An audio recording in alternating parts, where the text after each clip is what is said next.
خلکو جرګې کړې دي او یو نسبتي اعتراضات دي موږ به جوابات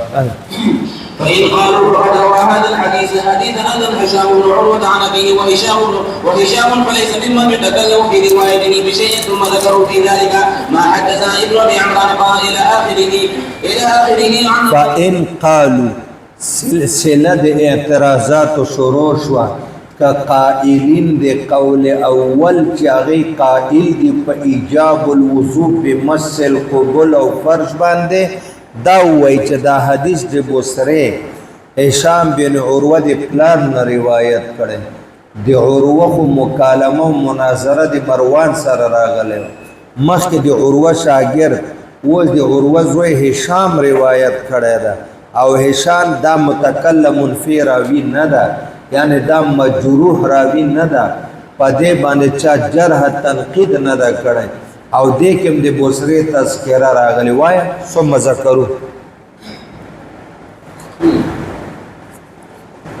ذکروا فی ذلك ما حدثنا ابن ابي عمران قال حدثنا عبيد الله بن محمد التيمي قال اخبرنا حماد بن سلمة عن هشام بن عروه عن ابيه عروه هشام د پلار نه چې عروه ده قال سألني مروان عن مس الذکر دی وی مروان چې معنا عروه وی چې مروان معنا د مس الذکر په حواله تاسو په دې سره نقض الوضو راځي کنه فقلت لا وضوء فيه ما وینا په دې باندې ودس نه کی نه ماتيږي فقال مروان فيه الوضوء د مدینه گورنر مروان راتویل چې په مس الذکر باندې ودس واجبېږي ثم ذکر مثل حدیث ابي بکر الذي في اول هذا الباب به هغه حدیث ذکر کا چې ابو بکر د عروه ذکر کړو د باب اول کې عن حسین ابن مهدی عن عروه التویل چې بصره وی چې سمعت رسول الله من مس ذکر او فلیتوضا په د هشام په سند چې د پلار نه روایت ذکر کړي نو هشام متکلم فی راوی ثقه وسمعني چې مسو ذکر باندې نقض راضی وبه قال حدثنا محمد بن حذيفة الى اخره عن عشام فذكر باسناده مثله غير انه قال فانكر ذلك عروة وبه قال حدثنا حسين بن نصر عن هشام فذكر مثله باسناده وبه قال حدثنا يونس الى اخره عن هشام بن عروة عن ابيه عن بصرة رضي الله عنها عن النبي صلى الله عليه وسلم قال اذا مس احدكم ذكره فلا يصلين حتى يتوضا تر هغه د مونږ نه کوي چې اودس نه کړه وې د دې روایتونو سره وکیل براش موږ به جواب کول وبه قال حدثنا ابن داود الى اخره عن هشام عن ابيه عن مروان عن بصرة رضي الله عنه عن النبي صلى الله عليه وسلم مثله قيل له ان هشام بن دا قيل له دي وخالفهم د جمهور فقهاء له طرفه د فإن قيل دا د قائلینو د اول اعتراض جواب چې هشام ابن عروه ايضا لم يسمع هذا من ابي د بصری روایت هشام براه راست پلار نه دا اوریدل و انما اخذوا من ابي بکر د پلار د شاګرد نه دا عروه د پلار شاګرد نه دا حدیث اوریدل دا د حدیث کې تدلیس شوی دا تدلیس لہذا حدیث مدلس دا هشام عن ابيه او حال دا چې هشام عن ابي بکر عن عروه منځ کې ابو بکر د پلار شاګرد پټ کړی دا کنه خدا تدلیس شو کنه د تدلیس وکا فدلس به عن ابي دلته هشام تدلیس کړی دا پر روایت کې خپل پلار نه ابو بکر چې هشام غن روایت کړی د پلار نه اوریدل نه دي او د پر روایت کې پټ کړی دا او د مدلس روایت متروکی وبه قال حدثنا سليمان بن شعيب الى اخره قال حدثني ابو بكر محمد بن عمرو بن حزم عن عروه انه كان جالسا مع مروان ودلت لفظ معاذ تشبسه كان واورا عن هشام بن عروه قال حدثني ابو بكر بن محمد راوړ کنه دا ورته من راوړ من ثابت کړه چې هشام د پلار نه چې کوم روایت کړي دي کې تدریس کړه دا شاګرد د پلار پټ کړه دا انه كان جالسا مع مروان ثم ذكر الحديث على ما ذكره ابن ابي عمران وابن حذيمه فرجع الحديث الى ابي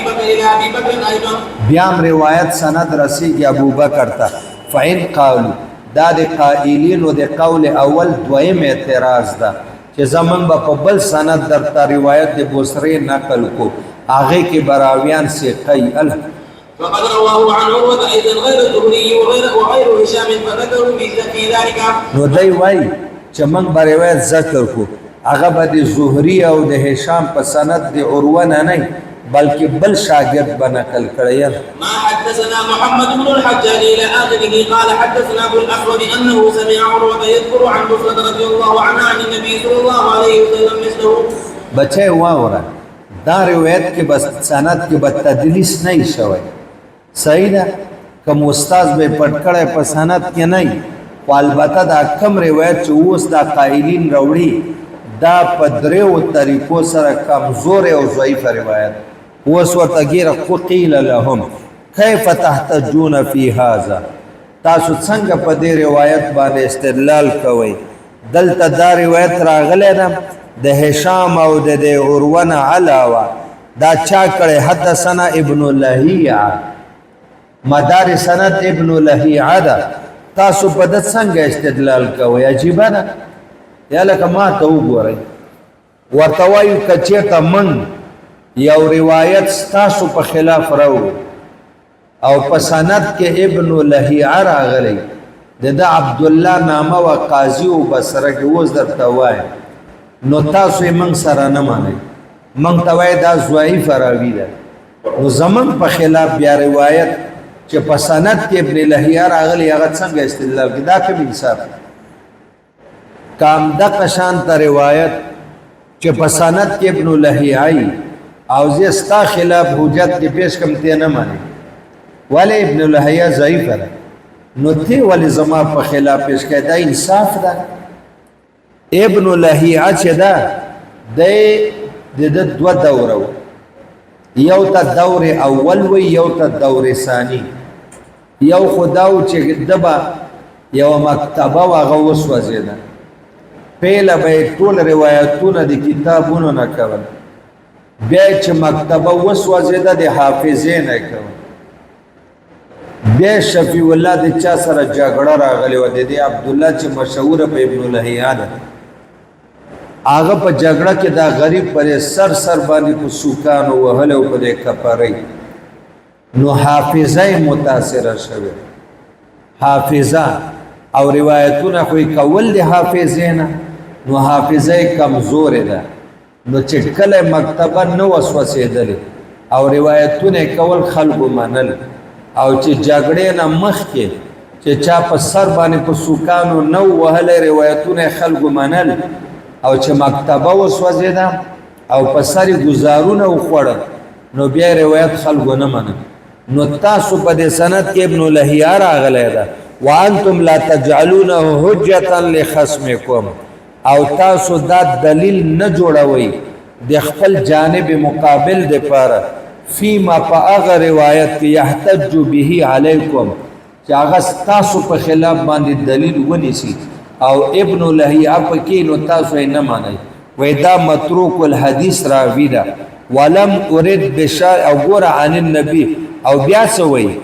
وې دا چې کوم خبره کومه وې زما دې په خدای قسمی امام طحاوی وای کزما به مقصد طعن عیب او جرح او تنقید په یو راوی باندې دا نه کوم د چا تذلیل او توهین نه کوم ولم اريد بشيء من ذلك طعن ولا عبد الله بن ابي بکر والله کزما تنقید مطلوبی توهین د عبد الله بن ابي بکر نه د ابن لهیع ولا على غیره ما نه د نور رواتو ولكن اردت امام طحاوی وی زما اراده ده ان ابین بیان ظلم الخصم چې زه د جانب مقابل ظلم او زیاته د تخکارا کوم بیان جانب مقابل زمون څوک دی هغه چې هغه په مسو ذکر باندې او د واجب وي واجب زیاته کوي کزه ورته حدیث راوړم ابن لهیع پکې هغه نه مني عبد الله بن ابي بکر یې هغه نه مني او بیا زما په خلاف استدلال کې دا خو ظلم شو کنه وې ما صرف د ظلم ښکارا کړه فثبت وها حدیث الزهري نو ثابت شو ضعف وها من ضعف د زهري دی روایت چې هغه راغله د عروه او د زوغه په منځ کې د هشام او وها حدیث الزهري ايضا او ښکارا شو ضعف د زهري دی روایت او د هشام بین عروه و بصره چې دا د عروه او د بصره په منځ کې ده ځکه دا درې واړه روایتونه څه شول من حيث سند ضعیف لأن عروة لم يقبل ذلك ولم يرفع به رأسا وقد سقط الحديث بأقل من هذا. مړه استدلال په حدیث د باندې بصری ساقط شوی ده په جرح دی هغه چا چې هغه د عروه نه د کمې درجې او ربیعه مخکې ونه ویلې وی قسم په خدای چې بصره په یو پیزار شهادت وکړم که زه ومنم وإن احتجوا في ذلك بما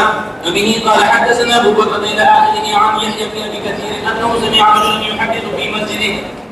رسول الله صلى الله عليه وسلم عن عروة عن عائشة رضي الله عنها عن النبي صلى الله عليه وسلم بذلك قيل لهم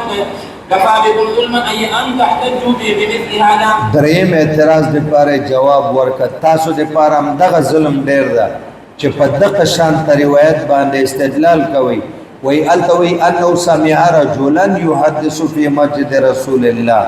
دا روایت کې چې کوم راوی راغله ده هغه نه تعبیر پر رجلن کړی ده د رجلن نه ذات معلوم ده او نه صفت معلوم ده او چې په سند کې د راوی راشي چې نه ذات معلومي نه صفت هغه قابل استدلال نه دا ظلم ډیر د چې تاسو یې کوي وإن احتجوا في ذلك وبه قال حدثنا علي بن معبد قال حدثنا يعقوب بن ابراهيم الى اخره عن عروه بن زبير عن زيد بن خالد رضي الله عنه قال سمعت رسول الله صلى الله عليه وسلم يقول من مس فرجه فليتوزع على شام. وبه قال حدثنا ابن ابي داود الى اخره عن ابن اسحاق فذكر باسناده مثله قيل له انت لا تجعل محمد بن اسحاق حجه في شيء اذا خالفه فيه مثل من خالفه. قيل تاسو چې محمد بن اسحاق حجت نه ګرځوي فی شئن په یو روایت کې اذا خالفه فيه مثل من خالفه کچېته تاسو سره یو څوک مخالفت کی په مسله د شریعت لکه تاسو چې زمون سره کوي نو تاسو څنګه محمد بن اسحاق پر سند کې راغله ضعیف راوی ده او زمون په خلاف د استدلال کې راوړي ولا اذن فردا هوا او چې کله متفرد به روایتي خلق د محمد بن اسحاق د روایت نه مني ځکه د ضعیف ده ونفس هذا الحديث منکر د ضعف د پاسه حدیث منکر ده تانه دی ویلی منکر دیتا وای چې یو غیر ثقه د اسقر وی دی روایت په خلاف روایت او روایت منکر متروک العمل واخلق به ان يكون غلطا واخلق ډیر لایق ده ان يكون غلط چې من محمد بن اسحاق ته نسبت وګورئ د پر روایت کې غلط شوی ده لان عروه حين ساله مروان عن مسل الفرد فاجابه من رايه الله چې کله مروان عروه ته ویل چې په مسل فرض او داس ماتيږي کنه هغه ورته په خپل رائے باندې ویل ان لا وضوء فيه هغه نه پس بیا ورته د طلق ابن علي روایت فلما قال له مروان عن بصر عن النبي ما قال بیا چې مروان عروه ته د بصری روایت ذکر کا قال له عروه ما سمعت به هذا بعد موته زید ابن خالد بكم ودي الله بندا دلته پر روایت کې زید ابن خالد راغلی ده زید ابن خالد په 50مه هجری کې وفات شوی ده او د مروان او د عروه مذاکره په مسله د مسول فرض کې 15 شپېتمه کې شوی 15 شپېتمه یله ګو د کېګه من درې اسمان ته لاړ سفر د معراج پرې دا کړو 15 شپېتمه کې د مروان او د عروه مذاکره په مسله د مسول فرض کې شوی ده او په 50مه کې زید ابن خالد و د خدای بنده د دې مذاکرې نه 15 کال زید ابن خالد مخکې مړ د څنګه وای چې ما ورېدلې دي دا خو 15 کال مخکې وفات شوی ده بكم ما شاء الله څومره موده مخکې مړ ده زید فكيف يجوز ان ينكر عروه على بصره ما قد حدثه اياه زید بن خالد نو زید ابن خالد دی ورته بیانم کړي او بیا د انکارم کوي او بیان بعد الموت کې د پیغمبر خو حدیث ده دا خرابی ده نو چې ته ورته ویلي صحابي د عروه او هغه بیا انکار کوي دا خو سوالم نه پیدا کی او سوال دلته ده چې دا زید صحابي د 50مه کې وفات ده عروه دا تابعی ده مروان تابعی ده د دې مذاکره 15 شپېتمه کې ده نو بیا څنګه د دې زړه سیما ثابته شو د عروه د زید ابن خالد الکه زیاته خو تر یو حد پوری و تاسو د حد نه ډیر زیاته کوي اللهم صل علی محمد اللهم اسقنا غيثا مغيثا مريئا